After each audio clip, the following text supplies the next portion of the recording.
À tous.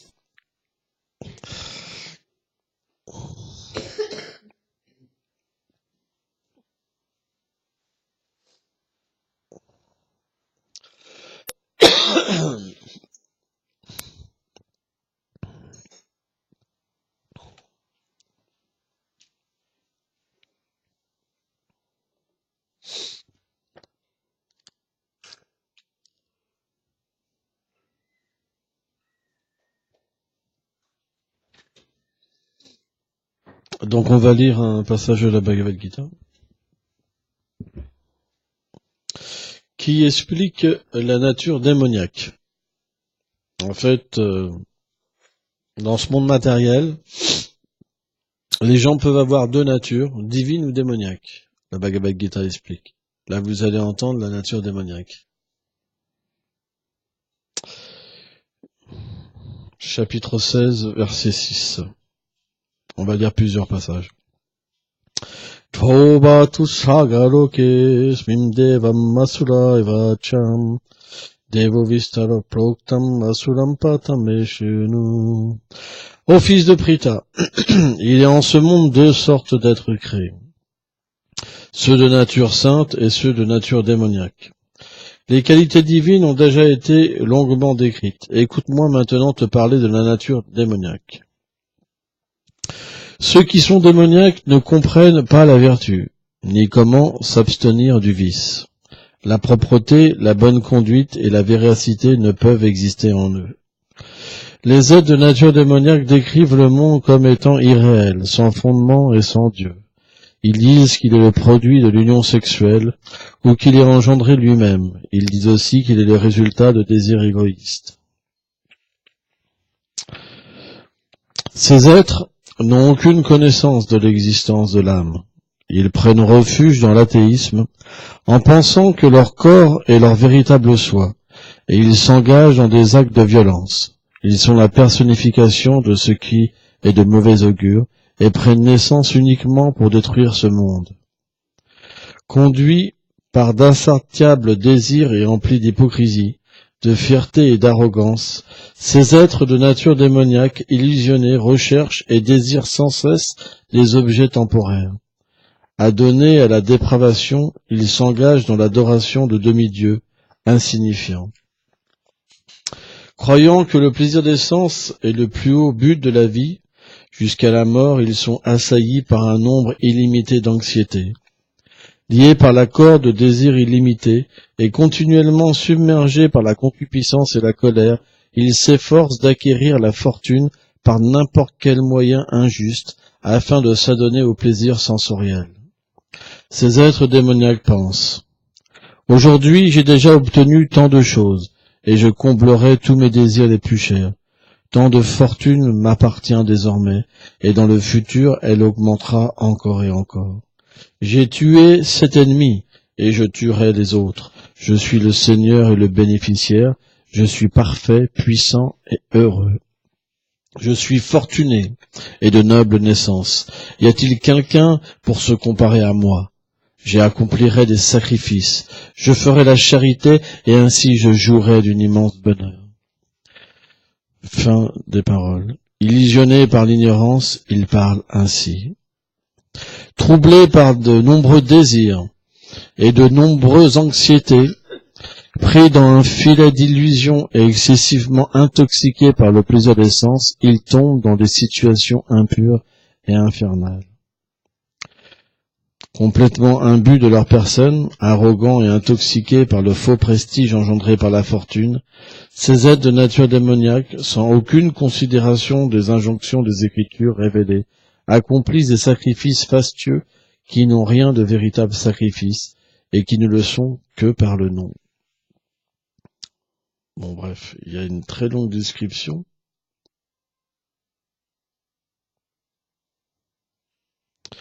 Et le Seigneur, en fait,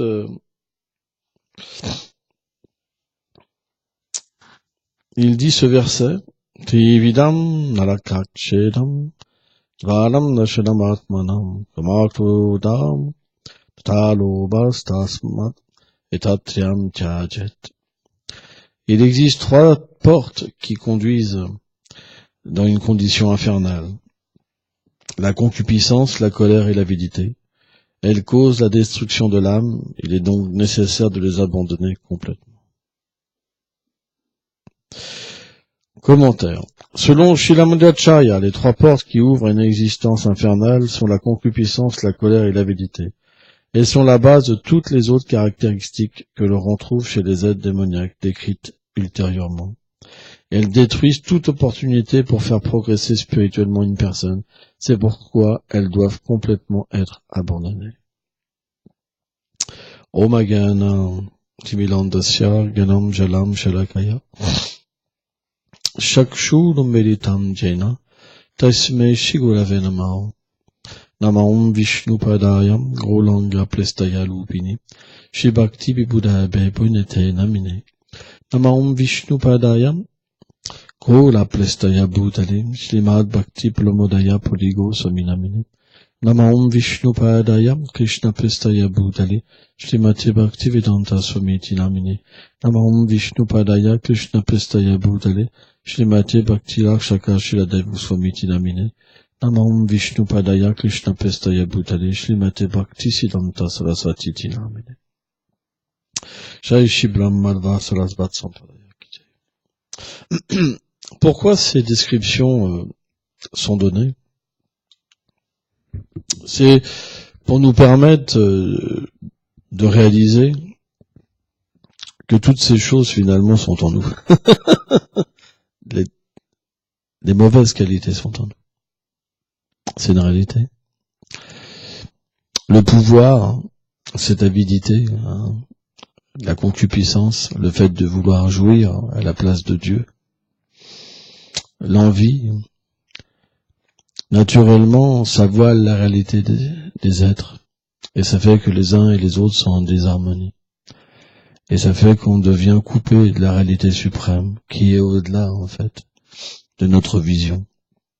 C'est pourquoi, si des descriptions comme celle-ci ne seraient pas données, on ne pourrait pas progresser.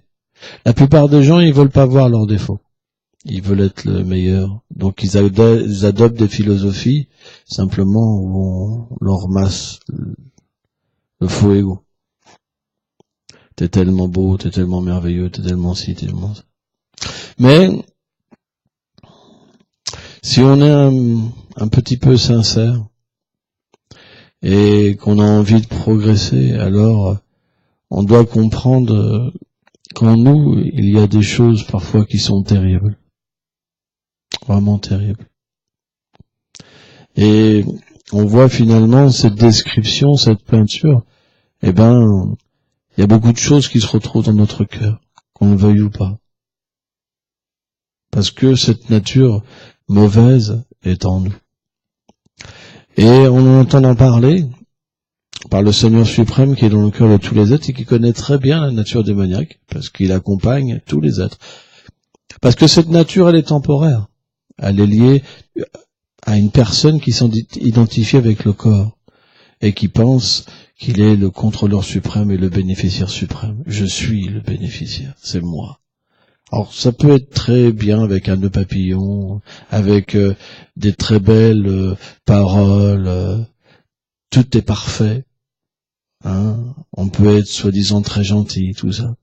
Mais ça n'empêche pas que je suis le bénéficiaire. Et on peut très bien devenir une autre personne très rapidement. On peut se transformer très rapidement. Parce que cette tendance-là, Kamaesha, Kudaesha, Tataguna Sabu Bhavam, elle peut nous transformer en des êtres parfois très méchants. C'est pour ça que le Seigneur, dans cette description, il donne une description parfaite de l'être démoniaque. Alors parfois, il y en a dans ce monde où ça se voit vraiment, comme Hitler par exemple, comme Mussolini, comme Staline, comme tous ces gens de pouvoir. Alors comme c'est beaucoup plus performant que les autres, manifesté que les autres, mais si on regarde, en nous, il y a cette chose-là, si on regarde Hitler, alors sur une forme ou une autre, il y a ce petite chose en nous. Parce que on n'est pas connecté à l'amour.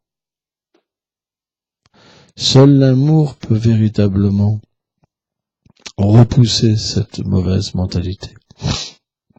Et l'amour, ça veut dire savoir se connecter à la source de l'amour. C'est pour ça qu'on pense qu'on est la source de l'amour et qu'on est fait simplement pour nous-mêmes. Eh ben, cette nature démoniaque se manifeste. En proportion qu'on est déconnecté de la réalité absolue, en proportion elle est chez les êtres. Ça peut pas être autrement. Parce que celui qui est déconnecté de l'amour, automatiquement, qu'est-ce qu'il peut comprendre de lui-même et comprendre les êtres? C'est pas possible. Puisque, au fond de l'être, celui qui n'est pas connecté à la vérité, il y a une frustration en lui.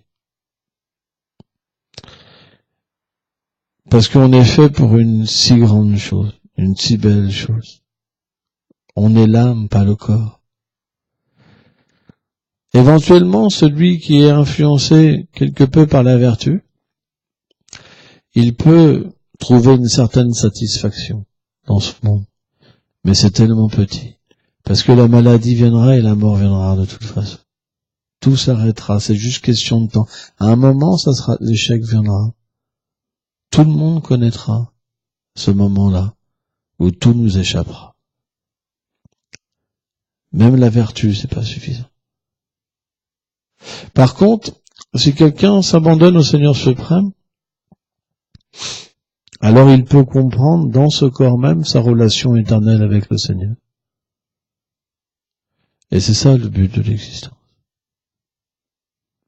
Car quand cette relation, elle s'éveille, alors la nature démoniaque s'arrête. Parce que cette nature démoniaque, elle existe que quand le lien avec Dieu est perdu. Et qu'on existe pour nous-mêmes. Automatiquement, celui qui existe pour lui-même, il crée une désharmonie. Parce que il vit pour lui-même. Et il vit simplement pour une petite famille. Ou pour un pays.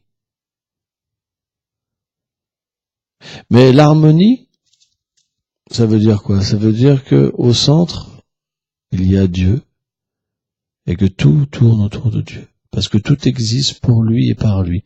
Telle est la description de l'absolu. Sridhar Maharaj explique. S'il est l'absolu, c'est tout existe par lui. Amsavasapabhava, tout émane de lui. L'âme, le corps subtil, le corps grossier, toutes les énergies, tous les éléments. Et s'il est l'absolu, tout existe pour lui. Alors qu'est-ce qu'on peut comprendre? Parce que ce monde matériel, c'est un monde où les gens sont pas tous d'accord, où les gens se frappent, où les gens se tuent. On voit, c'est un véritable carnage. Le plus faible mange le plus fort mange le plus faible. Ça, on est d'accord? C'est que de la souffrance. Pour survivre, on est obligé de manger les autres. Vous pensez que c'est un monde tellement merveilleux? Si on regarde bien. On est obligé de tuer les autres pour vivre. C'est le plus fort qui survit. Le plus intelligent. C'est pour ça que l'homme est au-dessus de tout. Parce que sur la planète Terre, c'est l'âme conditionnée, le corps humain qui a le plus d'intelligence. Par exemple, un éléphant est 1000 fois plus fort qu'un homme. Mais parce que l'homme est plus intelligent, il contrôle l'éléphant. Mais la nature démoniaque, ça veut dire quoi? Ça veut dire qu'on détruit l'univers, on détruit la Terre. Regardons le spectacle dans ce monde. N'est-ce pas la nature démoniaque? Monsanto, toutes ces choses-là? Oui ou non? Est-ce que c'est pas la belle peinture qu'on a là? Tout est là. Moi, plus puissant, demain je serai encore plus puissant, et je tuerai mes ennemis, et je ferai des sacrifices, je donnerai la charité. Mais c'est juste ce qui se passe en ce moment. Les gens vont planter des arbres, ceci, cela, mais ils détruisent tout, toute l'harmonie. C'est la peinture. Tout est dit. Parce qu'il n'y a que le Seigneur suprême qui peut expliquer ça. On n'en a pas le pouvoir parce qu'on est illusionné, parce que c'est en nous. Parce qu'on participe. Et c'est une réalité. Parce qu'on est dedans. On peut pas avoir. C'est pour ça qu'il décrit pour qu'on sorte de ce système. Et c'est pour ça ceux qui sortent de ce système, c'est des sectes. Parce que les gens démoniaques, ils veulent pas de gens qui comprennent la réalité. Et ça, faut les détruire. Et je détruirai mes ennemis. Malheureusement, c'est la réalité. Alors comment on peut coopérer là-dedans? Nature démoniaque, nature divine. Premièrement, c'est d'avoir un bon comportement. On doit être des serviteurs. On ne doit pas être sur la place publique. Bande de démons! Vous cassez tout! Là, c'est sûr que ça marchera pas. Là, vous allez être poursuivi, séquestré, vous allez avoir des piqûres dans le cerveau. Mais si vous avez un bon comportement et que vous êtes un serviteur, alors vous pouvez aider les êtres à développer leur nature divine. On ne doit pas accuser les êtres, parce que c'est juste une couche qui recouvre les êtres. C'est juste l'illusion. Si les gens se retournent de nouveau vers la vérité, alors cette couche, elle disparaît. L'âme, elle n'est pas démoniaque. L'âme, elle est éternelle. Elle est au-delà de tout ça. C'est pour ça que si on commence à aller sur la place publique, ça va pas bien se passer. Mais si on sert la société, qu'on respecte la société, qu'on respecte tous les êtres, et que naturellement on parle de cette chose, mais avec l'harmonie, sans changer les choses, mais avec de l'intelligence, alors naturellement les gens se tourneront vers la vérité. C'est juste le moyen d'apporter cette vérité, faut qu'elle soit adaptée à la situation. Adaptée. Mais il y a une réalité, c'est qu'il y aura toujours des gens qui ont une nature vraiment plus élevée, assourique, démoniaque. Ceux-là, même si vous êtes un dévot de Dieu, ils voudront vous tuer. Parce que c'est la nature, il y a des extrêmes dans cette nature-là. Et on voit que même dans les religieux, il y a cette nature démoniaque. Quand, par exemple, telle religion détruit telle religion, c'est la nature démoniaque aussi. Au nom de Dieu, la nature démoniaque peut être là. Comme dit Guy Gilbert, le prêtre Louba, il dit, il y en a qui servent Dieu et il y en a qui se servent de Dieu. Et ben quand on se sert de Dieu, c'est ce qu'on appelle la nature démoniaque. Et au nom de la religion, c'est un truc terrible. C'est vraiment la nature démoniaque qui se manifeste au nom de Dieu. C'est la même chose. Mais si les gens étaient vraiment des serviteurs de Dieu, alors ils auraient une nature divine. Et la nature divine, ça veut dire qu'on existe véritablement pour les biens des êtres vivants. On est l'ami des êtres vivants. On veut leur bien. Vous comprenez? Mais qu'est-ce que c'est le bien? Le bien, c'est de leur permettre d'aller vers l'âme. Et pas vers l'illusion. Mais ça, il faut véritablement une élévation spirituelle, une connexion sincère avec le Seigneur suprême. Parce que pour comprendre comment approcher les gens sans faire de mal et dire la vérité, il faut être inspiré à l'intérieur. Si on y va avec nos grosses valises comme ça, alors lui ça doit être comme ça, c'est pas, on va simplement semer un trouble. Mais être serviteur de Dieu, ça veut dire comprendre ce qu'une personne a besoin. Comprendre sa nécessité. Et comprendre aussi ce qu'elle peut accepter et ne pas accepter. À partir de là, c'est même pas qu'on juge, on va ressentir, cette parole va sortir de nous-mêmes. Le Seigneur va nous aider pour aider les autres d'une manière juste et belle. C'est ça l'harmonie. L'harmonie, c'est pas de descendre là, on est les meilleurs, on est les seuls à avoir la vérité. Vous comprenez? Non. L'harmonie, ça veut dire le bon respect de la fourmi, de l'herbe, de l'humain, de ceci. Alors c'est pas évident. C'est très élevé, mais c'est notre but quand même. Notre but, il est au moins de vivre avec le bon respect. C'est une base. Mais le bon respect, ça veut dire voir l'âme. Parce que il y en a qui respectent simplement les humains. Mais on devrait respecter tous les êtres, en fait. Apprendre à relationner avec tous les êtres. Mais c'est quelque chose qui est difficile. Alors qu'est-ce qui est la voie le plus facile? Si on apprend à relationner avec Dieu, automatiquement on relationnera avec tous les êtres. Qui peut plus, peut moins. Vous comprenez? C'est pour ça qu'on a besoin de cette connexion. Parce que cette connexion, elle va nous faire progresser. On va avoir une intelligence supérieure. Et cette intelligence supérieure, elle nous rend humbles. L'intelligence matérielle, elle nous rend imbu de notre personne. Ça veut dire qu'on sent au fond de nous-mêmes qu'on aide les gens. Mais ça vient de nous. L'intelligence spirituelle, c'est qu'on sent que cette aide, elle vient du Seigneur suprême. Et qu'on n'a rien, en fait. Tout nous est donné par lui. C'est ça qui est différent. C'est pour ça que sans une intelligence spirituelle, on est perdu. On peut pas être pur. On peut pas progresser véritablement. On rencontre toujours un piège et un autre piège et ceci, cela. Et quand les gens nous attaquent, puisqu'on pense que ça vient de nous, alors on se défend. Et on crée des amis et des ennemis. C'est le tableau du monde matériel. C'est très difficile de rencontrer une personne véritablement sincère dans ce chemin. C'est rare. On a tous des lacunes, on a tous des défauts, on a tous des limites, vous comprenez, je veux dire. Alors bien sûr, il faut avancer avec ces limites. Mais pour avancer, il faut vouloir les dépasser. Il faut pas adorer ces limites. Oh, belle limite. Finalement, j'ai pas envie de la laisser, elle me plaît bien. Vous comprenez?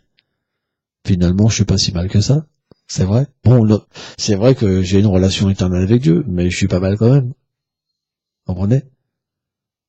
Donc le point, c'est que voilà, on doit vouloir avancer, on doit être conscient de ces petits démons à l'intérieur, conscient aussi qu'on progresse, parce qu'il faut pas voir des démons, ça va nous détruire, c'est pas bon non plus, mais on doit être conscient de notre travail, et aussi du travail qui a été fait, et progresser. C'est quelque chose qui est important. Et le progrès, il vient véritablement si on apprend à servir.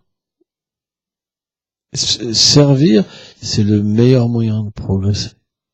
Servir nos frères, servir les êtres vivants.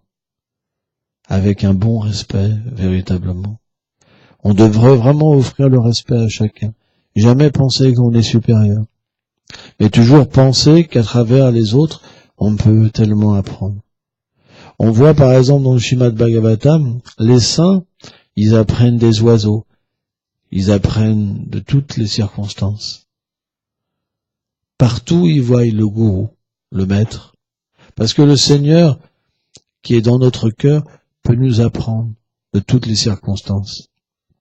Alors, c'est pas le plus haut but, bien sûr, mais ça peut nous permettre au moins d'atteindre une plateforme où on peut réaliser qu'on est différent du corps. Mais la bhakti, la dévotion, c'est encore plus haut que ça.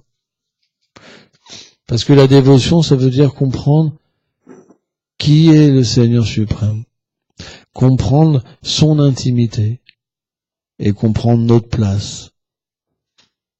Ça, c'est encore bien plus élevé. Mais si on n'a pas ce bon respect, c'est même pas la peine. C'est même pas la peine.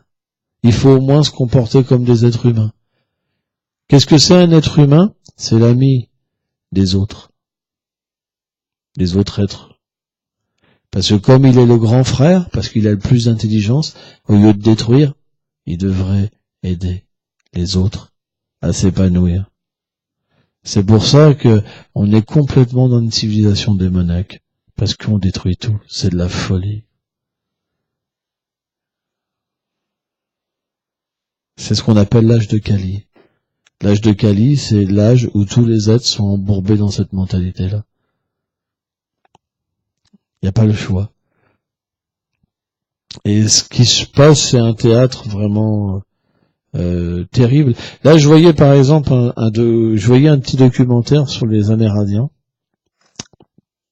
et on leur faisait voir donc une tribu qui doit être brésilienne, un truc comme ça, et qui véritablement vit dans la forêt, quoi. Et on leur faisait voir des images de la société actuelle, quoi. Et on voit véritablement que eux, ils voient ce qui se passe parce que comme ils vivent en harmonie avec la nature, ils voient à quel point le monde est devenu démoniaque, quoi. Et ils ont peur, hein.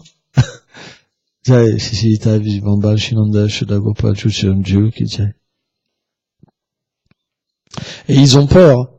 Et ils disent, on se battra pour pas que ça nous rattrape, en fait. On voit que la forêt diminue. On voit qu'il fait plus chaud. On voit qu'il n'y a plus d'air pur. Mais on se battra pour pas que ça vienne chez nous. Il reste juste un tout petit bout de terrain, c'est la forêt, ils sont au milieu. Et ils voient simplement la nature démoniaque se rapprocher. C'est intéressant, hein. Et nous, on se rend pas compte parce qu'on trouve que c'est normal. La société dans laquelle on est. Où on apprend simplement à gagner de l'argent. Les professeurs nous apprennent à gagner de l'argent. Mais la plupart. Parce qu'on fait une école, c'est pour avoir un métier, gagner de l'argent. Donc quelque part, tous les professeurs apprennent ça. Le but, c'est de gagner de l'argent. Alors qu'avant, le Gurukul, ce qu'on appelait l'école du maître spirituel, c'était pour apprendre à développer l'amour. C'était une autre sorte d'école. Mais pourquoi? Parce que les gens avaient une vie simple. Ils n'étaient pas portés vers le matérialisme par la vie sexuelle, l'envie, la colère. Mais ils avaient le cœur satisfait de cette relation avec le Seigneur suprême. Donc ils n'avaient pas besoin juste d'amour. Vous comprenez? Et une vie simple, ça veut dire ils cultivent juste ce qu'il faut. La terre est satisfaite. Elle pouvait donner 10, 15 récoltes par an. Ça poussait tout seul. Dans les autres âges, c'est expliqué. Tellement que la terre est satisfaite. Mais quand les êtres vivants ont une nature démoniaque, c'est expliqué que la terre, elle reprend toutes ses richesses. Au point que c'est très difficile d'avoir une récolte ou 2 par an. Parce que la terre est une personne. Donc les gens qui ont cette sensibilité de respecter la terre, ils voient que c'est vivant. Ils vivent avec des êtres supérieurs. Alors les Amérindiens, c'est pas ce qu'il y a le plus élevé en conscience, mais ils sont quelque part supérieurs. Parce qu'ils voient que tous les êtres sont en train de tout détruire. Et eux ont une vie simple. Et naturellement, ils sont naturellement beaucoup plus heureux. Vous comprenez? Et donc c'est une machine. Comme une fois j'ai vu un reportage, par exemple, ils parlaient de la couche d'ozone, etc. Et ils interviewaient des gens très riches dans les pays chinois, etc., qui avaient des gros business énormes, quoi. Et ils disaient, mais on peut pas revenir en arrière. Ils disaient, moi j'ai pas envie de revenir en arrière. J'ai trop d'intérêt. Tant pis, c'est pas grave.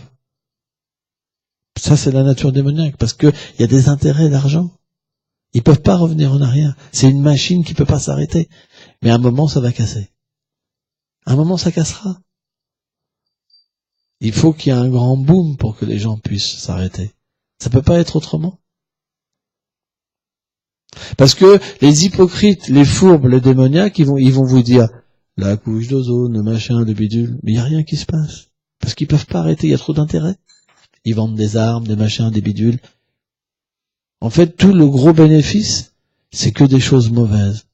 La cigarette, l'alcool, les abattoirs.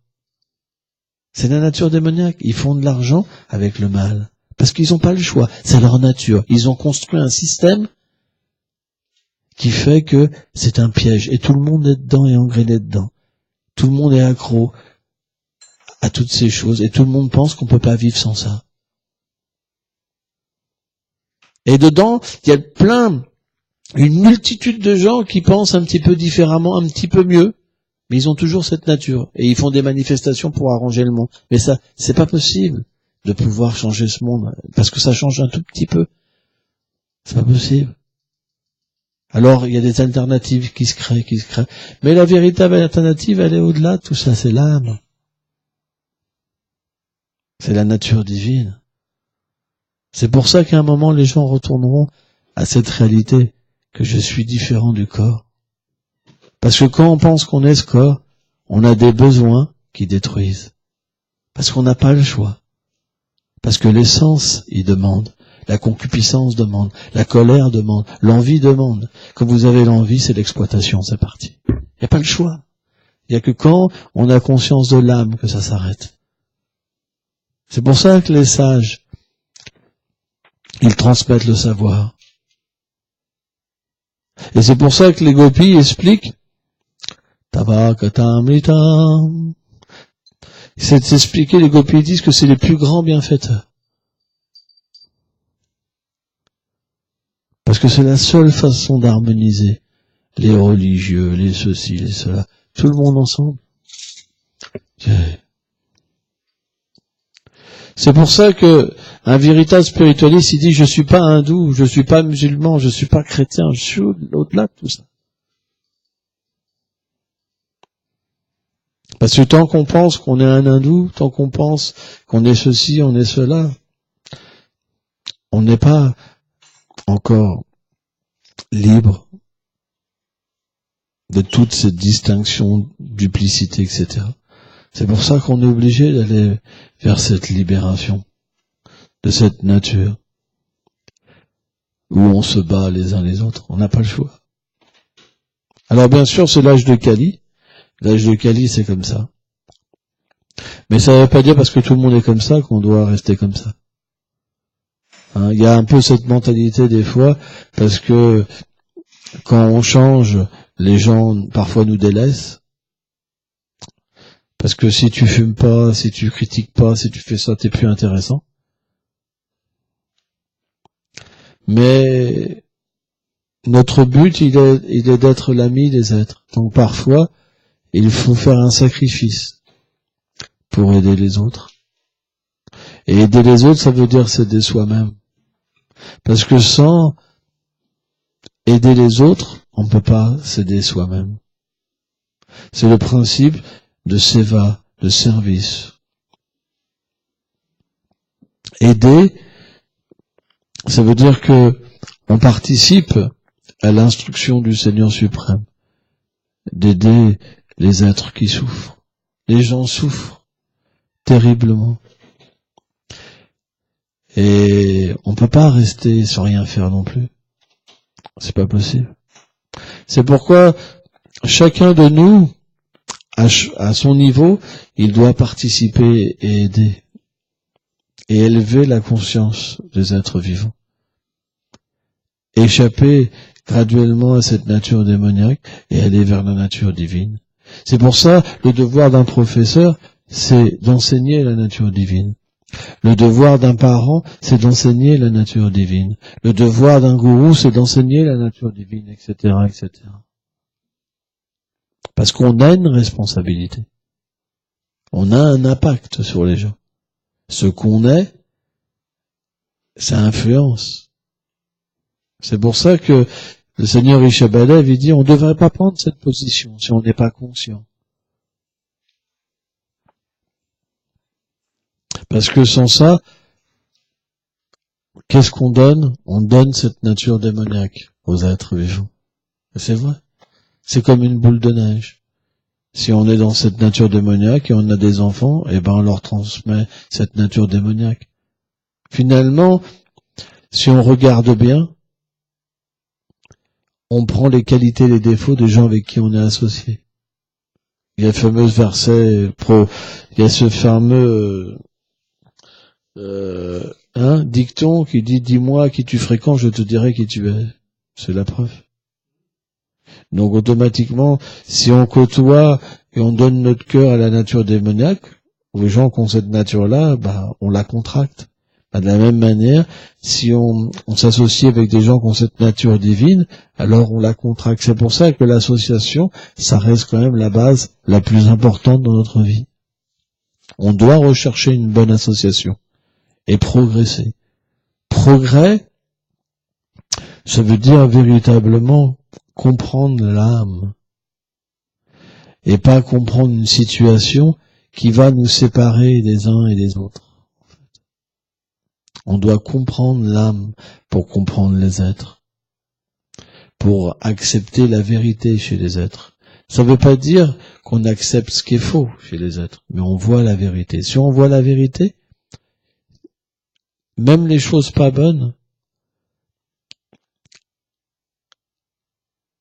ne pourront pas nous influencer. On pourra être avec des gens vraiment durs et voir ce qui est bon en eux. Or, ce qui est vraiment intéressant, quand on devient une abeille, ça va que sur les belles choses, jamais sur les cacas. Vous verrez jamais une abeille sur un excrément. Par contre, une mouche, elle va toujours sur les excréments. Être une mouche, c'est voir les défauts chez les autres, tout le temps. Même s'il y a une qualité, même si quelqu'un n'a qu'un défaut et que des qualités, on verra que le défaut, c'est la mouche. Ouais, c'est la qualité de la mouche. Ça veut dire que il peut avoir des belles fleurs partout, mais s'il y a un caca, elle se pose sur le caca. Et ben l'abeille, c'est différent. Quelqu'un peut avoir plein de défauts, mais il verra une qualité, et il se posera sur la qualité. À partir de là, cette qualité, si on l'évente, alors elle peut manifester d'autres qualités et effacer les fautes chez l'être vivant. C'est pour ça qu'on doit devenir comme des abeilles. C'est pour ça qu'on dit un dévot, il cherche le nectar. Mais qu'est-ce que c'est le nectar? Selon le Srimad Bhagavatam, c'est les gloires du Seigneur suprême. Plus que ça. Les gloires du Seigneur suprême qui sont transcendantales. Nirguna. Si on mange cette nourriture-là, alors on ne pourra plus voir les fautes chez les autres, graduellement. Ça prend du temps. Mais c'est une nourriture qui soigne. Vous savez, c'est comme quand vous avez un mal, il y en a en ce moment qui ont mal à la gorge. Faut prendre du miel. Et à un moment, la voix revient. De la même manière, il y a des maladies des yeux. Parfois, on ne voit plus rien. Et en Inde, ils soignent certaines maladies avec du miel, avec des substances, ouais. Et après, ça rend la vue, en fait. Et donc, de la même manière, les gloires du Seigneur suprême, c'est comme un miel qui rentre dans les oreilles et qui touche le cœur et qui change le cœur. Quand le cœur est changé, on voit différemment. On voit ce qu'on a dans le cœur. Si par exemple on est concupiscent, par exemple un homme concupiscent, il voit que des belles femmes. Un homme qui cherche la richesse, il voit que des bons plans pour avoir plus d'argent, par exemple. On voit ce qu'on a dans le cœur. De la même manière, si on s'associe avec le Seigneur suprême, alors on verra le Seigneur suprême partout et la vérité chez les êtres vivants. Et notre vie, naturellement, sera belle. Parce que si on voit l'âme, l'âme est belle, l'âme est pure. Et automatiquement, graduellement, il n'y aura plus de mauvaises choses en nous. Donc c'est graduel. Alors au début, c'est un petit peu, et puis graduellement, ça augmente. C'est pour ça que, à force de pratiquer la vie spirituelle, graduellement, on progresse dans notre conscience, dans notre respect d'autrui. C'est un vaste programme, ça se fait pas en 2 minutes. C'est comme une rééducation. Si quelqu'un, par exemple, se casse les 2 jambes, il va prendre un certain temps avant de remarcher. Ou de la même manière, un enfant, quand il naît, il a cette propension en lui de marcher, mais il lui faut que sa conscience s'éveille avant qu'il puisse véritablement prendre conscience de son corps et de même son intelligence, sa conscience, etc. Et de la même manière, on est comme des nouveau-nés, quoi, et on s'éveille graduellement à cette réalité. Donc ça prend du temps. C'est un vaste programme. Krishna dit même Bhaunam Jamonte, ça peut prendre des millions d'existences. Parce que c'est pas si simple. Cette nature-là, qui est mauvaise, elle nous recouvre et on y est attaché, quoi. C'est pas évident, c'est pas facile. La preuve, c'est quelqu'un nous manque de respect, on va se mettre, c'est pas si simple. Alors si c'est un petit manque de respect, ça va, on peut tenir. Mais si ça va vraiment loin et que quelqu'un commence véritablement à nous tirer dessus dans la maison, etc., etc., et à nous martyriser, à téléphoner, nous faire du mal, etc., bah c'est pas évident. C'est pas évident voilà. On peut être dans des situations où on est testé véritablement. On peut voir notre limite. Alors ça c'est gros, hein, mais c'est pas si simple que ça. On a tous une limite. Celui qui dit qu'il n'a pas une limite, c'est pas quelqu'un de véritablement qui dit la vérité, quoi, véridique. À moins que quelqu'un vienne du monde spirituel pour une mission particulière, un associé du Seigneur. Sans ça, on a tous une limite. C'est pour ça, il n'y a pas de mal à dire que il y a encore ce petit mauvais garçon qui est là quelque part. Il y a des mauvaises choses en nous, quoi. On ne doit pas se tricher. On doit pas se tricher. On doit voir la réalité et travailler sur nous-mêmes pour que ce monde évolue. On doit devenir l'ami des êtres. Et ça, c'est un sacré défi. Hein? Pas simple. Merci beaucoup.